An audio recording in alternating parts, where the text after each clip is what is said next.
What's up, everybody? It is Matt Modi with OddsJam, and for this video, I'm talking play-in game between the Timberwolves and the Clippers. So, Timberwolves as the 7 seed are hosting the Clippers as the 8 seed. Game's going down at 9:30. It's the second of the two play-in games played on Tuesday, April 12th. So, looking at these two teams, it's kind of funny how similar they are to the first game between the Nets and the Cavs. The Timberwolves are very similar to the Cavs in that they're probably just happy to be in the playoffs at all. Years, the Timberwolves have been horrible, just like the Cavs have been. And then the Clippers made the Western Conference Finals last year, just like the Nets have high hopes going into this year, but injuries kind of derailed them. So Kawhi Leonard obviously didn't play a single second this year. He wasn't expected to play coming into the year, so that one you can kind of account for. And he's also probably not coming back at all in the playoffs, whereas Paul George started off the season playing incredible. Hurt his elbow, missed a bunch of games, finally returned, and has actually looked good in his return. So the Clippers, just like the Nets, aren't your typical play-in team.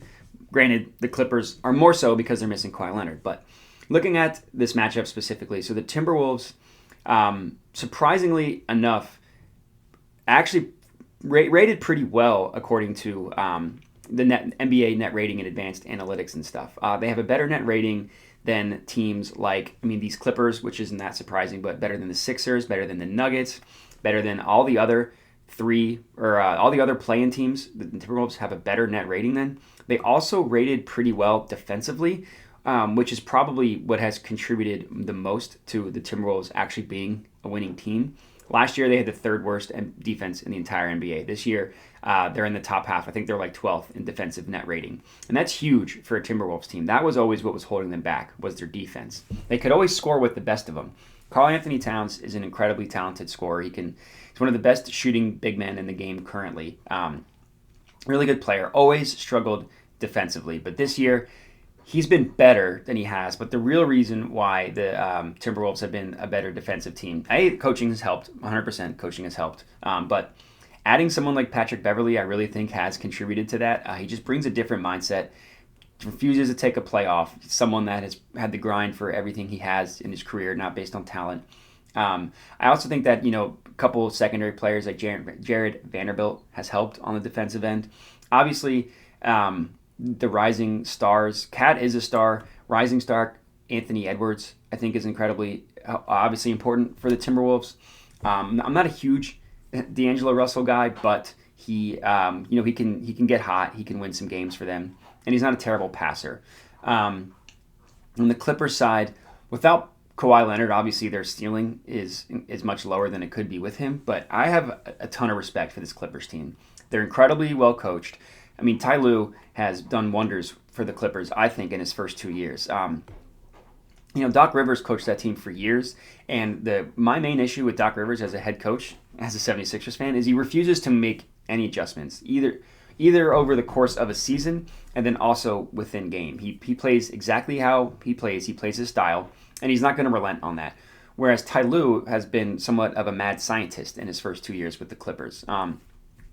It helped them in the playoffs when they made adjustments, both in the first and second round when they were down 0-2. First round to the Mavs, second round to the Jazz, and then they won 4 straight. Eventually, their luck ran out in the playoffs when they faced the Suns without Kawhi Leonard. But this is essentially the same Clippers team that won the last 2 games against the Jazz without Kawhi, and then brought the Suns to a 6-game series without Kawhi. So they're well coached. They're hard nosed. They have a good scorer in Paul George. They have they're really good, some complementary pieces. Like Reggie Jackson really stepped up in the playoffs. Hopefully he can do that again. They have the Morris twin. Batum has been pretty good for them. Covington has been a good find. He had a great game for them recently. So I have a ton of respect for this Clippers team. And I don't know if I'm possibly overvaluing experience in a team that has been through it, but in a do-or-die game like this, I do like the experience of this Clippers team. They've been through battles together, even before, with different iterations of the team, when Doc Rivers was the coach, and then last year with Ty Lue. Whereas the Timberwolves, this is their first time going through it, so they might quite not understand exactly what playoff basketball takes. Again, I don't know how overrated that is. You hear players talk about how it's almost a different sport, but I am factoring that in, and I do like the Clippers to win this game straight up. So It's not going to be a McSlam. It's just going to be a mini slam. Clippers money line. I have a play play later. That's my most confident play of this game, but I do like the Clippers to win straight up. And all I'm doing is just adding this to my bet tracker, a feature that OddsJam offers for free. Best bet tracker on the market. You get it for free. And as a sports bettor, you need to be able to understand what your profits and losses are, so you can tweak your strategy based on that. But yeah, $50 mini slam, Clippers money line. The spread kind of hovered between Clippers 2.5, Clippers +3. Clippers plus 2.5, Clippers +3. Obviously, because I have the Clippers winning, I went ahead. I sat out the spread. I'll just stick with the money line. My favorite play in this game, though, is to take the under. I got under 231 -108 on WinBet. OddsJam perfect line prices that at -117. Prices the other side at +105. So there's only 12 cents in market width. And the OddsJam perfect line themselves, they price this total at 230. So I like getting it in under at a full point higher. I already mentioned how good the Timberwolves defense is. This Clippers defense is phenomenal. So getting 231 is a lot of points. I think in a game, defenses are going to be trying hard. Offense might be hard to come by for the Clippers. That's the one issue, is they could be offensively challenged. So I love the under in this game, and this is what I McSlammed, is the under. Again, adding it to my bet tracker. And that's all I got for you. So Clippers money line, under 231. A couple things to note. Number one, if you look, you see up here all these different sports books. I'm in Virginia. I'm signed up for every sports book that's available to me. If you look at the description of this video, you'll see a bunch of sports books and a bunch of links.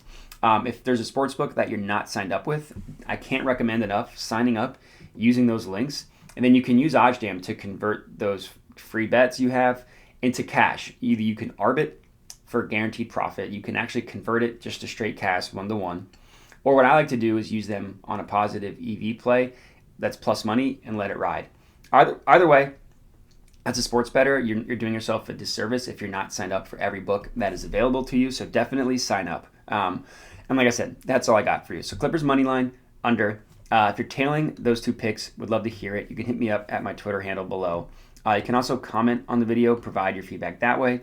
Other than that, would appreciate a like, and if you could hit that plus button, subscribe to the OddsJam YouTube channel. But that is all I got for you. So thanks for watching, and have a good one.